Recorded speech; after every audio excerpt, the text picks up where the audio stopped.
చాలా రోజులు ఈ రాజకీయ పార్టీ నుంచి వచ్చిన వాళ్ళు చాలా రోజుల తర్వాత నిజాలు మాట్లాడారు. కానీ మనకి సమస్య ఏంటంటే ఇటు కాంగ్రెస్ పార్టీయో లేదా బీఆర్ఎస్ టీఆర్ఎస్ కాదు.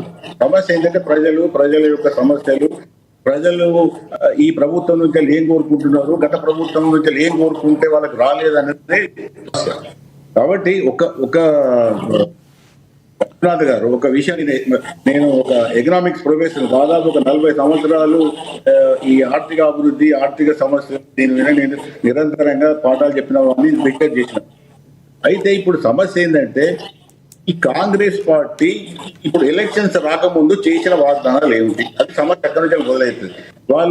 వాళ్ళ మేనిఫెస్టోలో పెట్టింది ఏంటి, వాళ్ళు ఇచ్చిన హామీలు, వాళ్ళు 6 అన్నారు.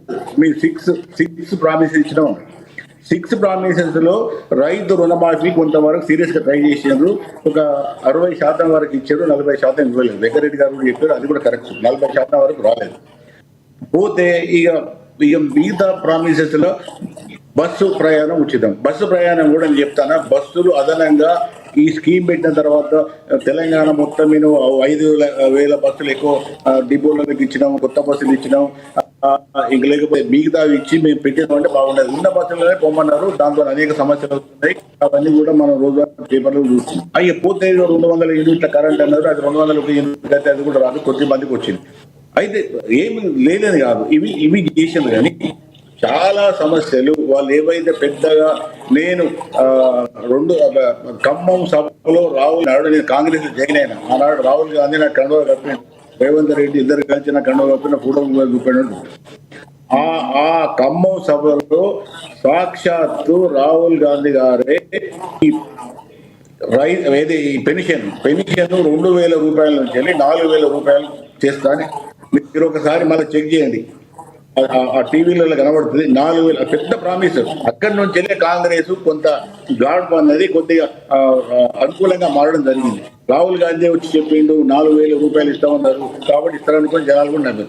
అక్కడి నుంచి ఆల్ ప్రామిసెస్, మహిళలకు 2,000 ఇస్తాం, లేకపోతే పెన్షన్ 2,000 నుంచి 4,000 ఇస్తాం, లేకపోతే ఈ రైతు బంధు ఇప్పుడు భరోసా అంటారు 5,000 ఇస్తాం. ఇట్లా మొదలు పెడితే అనేకమైన ఇప్పుడు ఇందిరమ్మ ఇల్లు ఇస్తా ఉన్నారు.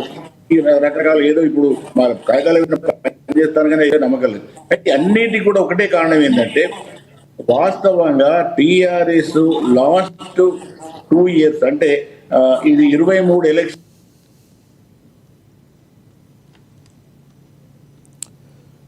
రైట్. పాపిరెడ్డి గారు, మీ దగ్గర ఏదో టెక్నికల్ ఇష్యూ వచ్చినట్టుంది, ఒకసారి మళ్ళీ రీజాయిన్ అవ్వండి. మనం ఒకసారి వెంకటరెడ్డి గారితో మాట్లాడదాం. వెంకటరెడ్డి గారు, మీరు ఏదైతే శివకుమార్ లాల్ గారు మాట్లాడారో దాంతో ఏకీభవిస్తారా? సార్, కాంగ్రెస్ ప్రతినిధి పెద్దన్న మాట్లాడిన దాంట్లో కొన్ని వాస్తవాలు లేవు. రైతు భరోసా ఇచ్చినాడు, ఇప్పుడు ఇవ్వబోతున్నాం అన్నాడు. శివలాల్ గారు ఒకటేమో ఎగ్గొట్టినారు మీరు వచ్చిన తర్వాత. మొన్ననేమో 3.5 ఎకరాల వరకు ఇచ్చారు, మిగతా ఎంతో తెలియదు. ఇక వచ్చే పంటలు వర్షాకాలం వర్షాలు పడుతున్నాయి, మేము ఇస్తామని మీ నాగేశ్వరరావు గారు చెప్తున్నారు. ఎక్కడ కుదురుతుంది చెప్పండి? ఇది ఎక్కడున్నాయి డబ్బులు మీ దగ్గర? నెల వచ్చేటప్పటికి జీతాల కోసం ఇక్కడి నుంచి తెచ్చిస్తున్నారు.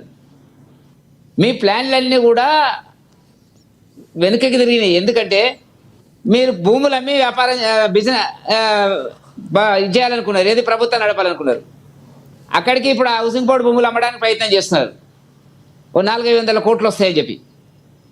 భూములు అమ్మి వ్యాపారాలు మీరు చేస్తే ఎట్లా అండి? ఇప్పుడు మా నాయన నాకు ఒక 10 ఎకరాలు ఇచ్చిపోయాడు. 10 ఎకరాలు అమ్మి నేను బ్రహ్మాండంగా కారు కొనుక్కొని, ఇల్లు కొనుక్కొని, దావతులు ఇచ్చి చేస్తే అంటే బాగా డెవలప్ అయినట్ట?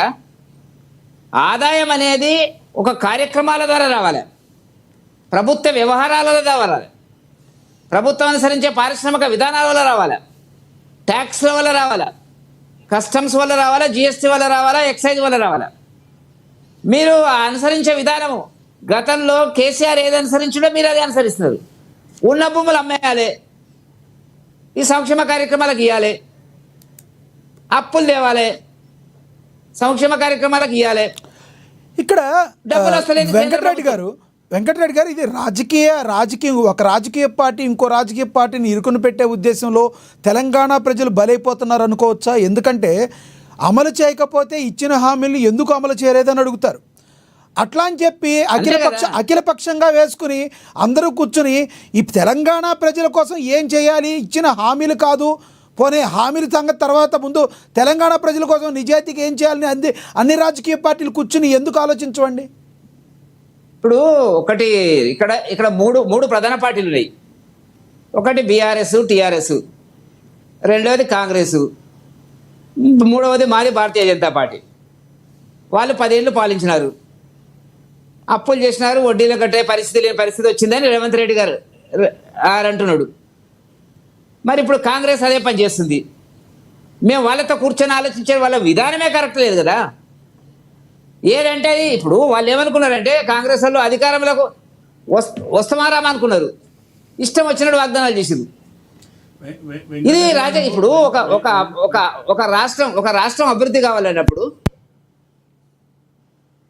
ఒక పద్ధతిలో ఆలోచించాలి, శాస్త్రీయంగా ఆలోచన ఉండాలి. ఏ స్కీము ఫీజిబుల్, ఏ ఫీజిబుల్ కాదు. ప్రజల చప్పట్ల కోసం, ఓట్ల కోసం మన స్కీములు తెస్తామా? శివలాల్ గారు ఏదో క్వశ్చన్ అడుగుతున్నారు మిమ్మల్ని.